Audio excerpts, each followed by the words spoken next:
प्रधानमंत्री नरेंद्र मोदी के अक्टूबर 2023 में यहां आदि कैलाश दौरे के बाद से कुमाऊं मंडल राष्ट्रीय पर्यटन मानचित्र पर तेजी से उभर रहा है। अब देश के विभिन्न राज्यों से बड़ी संख्या में पर्यटक यहां पहुंच रहे हैं। दिल्ली, उत्तर प्रदेश, महाराष्ट्र, मध्य प्रदेश, पंजाब व अन्य राज्यों से आने वाले पर्यटक धार्मिक, सांस्कृतिक और प्राकृतिक स्थलों का भ्रमण कर रहे हैं। इन दिनों पर्यटक रामनगर, नैनीताल, मां पूर्णागिरि धाम, मां बाराही मंदिर, चंपावत के गोलजू मंदिर, बालेश्वर मंदिर समेत कई धार्मिक व पर्यटक स्थलों में पहुंच रहे हैं। स्थानीय पर्यटन व्यवसायियों का कहना है कि इससे होटल, होमस्टे, टैक्सी, गाइड और स्थानीय उत्पादों से जुड़े लोगों को सीधा लाभ मिल रहा है।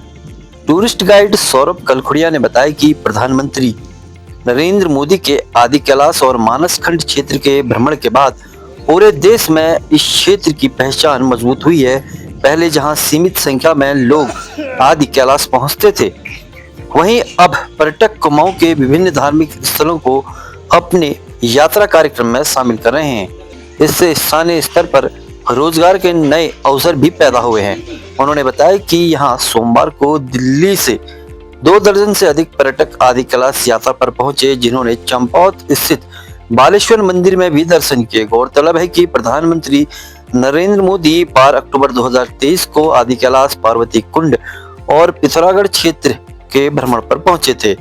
इस दौरान उन्होंने मानस खंड को धार्मिक पर्यटन का प्रमुख केंद्र बनाने पर जोर दिया था। राज्य सरकार भी लगातार सड़क सुविधाओं और पर्यटन अवसंरचनाओं को विकसित कर रही है, जिससे कुमाऊं में पर्यटकों की आवाजाही बढ़ी है। प्रस्थ से और हसनापुर पौराणिक नगरी से हैं और यहाँ पर हम पहला ये स्टे है हमारा यहाँ पर चंपावत में बालेश्वर महाराज जी का। उसके बाद में हम लोग आदि कैलाश, ओम पर्वत और तिब्बत कैलाश लूप पैलेस तक जाएंगे और व्यास गुफा और ये होता हुआ भुवनेश्वर और जागेश्वर महाराज जी, इनके दर्शन करते हुए करने का सौभाग्य प्राप्त हो, ऐसा गुरु महाराज जी से हमारी। कैसा लग रहा है अभी? बहुत रमणीक लग रहा है, बहुत रमणीक लग रहा है।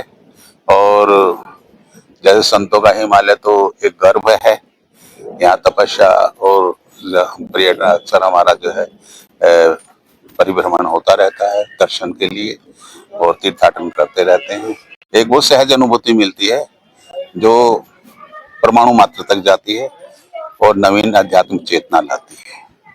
इसी के स्वाति बूंद के लिए इच्छुक होता है। इस तरह से हम लोग जो सतजीवी हैं, एक मंडल है ये पूरा सत्संगों से जुड़ा हुआ, ये सब इसी सुख के लिए यहाँ पर आकर्षित होकर आते हैं और उनकी आत्मा तृप्त होती है।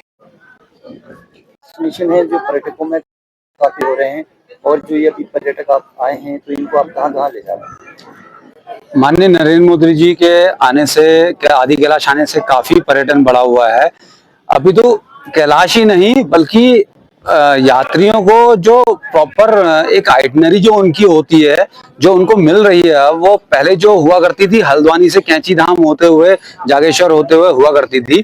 तो लेकिन अब क्या है, जो हम लोगों ने भी एक प्रयास किया है, जिस तरह से मैं यहाँ पर आदि कैलाश यात्राएं विगत 2018 से मैं करा रहा हूँ, तो मैं भी यही चाह रहा था। और चंपावत एक अच्छा डेस्टिनेशन पॉइंट बनने जा रहा है, चाहे वो आध्यात्मिक हो, स्पिरिचुअल के लिए कहें, चाहे वो हमारा एडवेंचर के लिए कहें, तो काफी, क्योंकि हमारे यहाँ आध्यात्मिक के लिए भी बहुत सारे यहाँ पर मंदिर हैं। जैसे कि हम टनकपुर से अगर शुरू करते हैं तो माँ पूर्णागिरि की धाम है, बाबा एडी बाबा ब्यांदुरा का धाम है। उसके बाद हम आगे बढ़ते हैं तो चंपावत पहुंचते हैं, गोलजू का धाम यहाँ पर, बालेश्वर धाम यहाँ पर, उसके बाद लोहाघाट, मायावती आश्रम।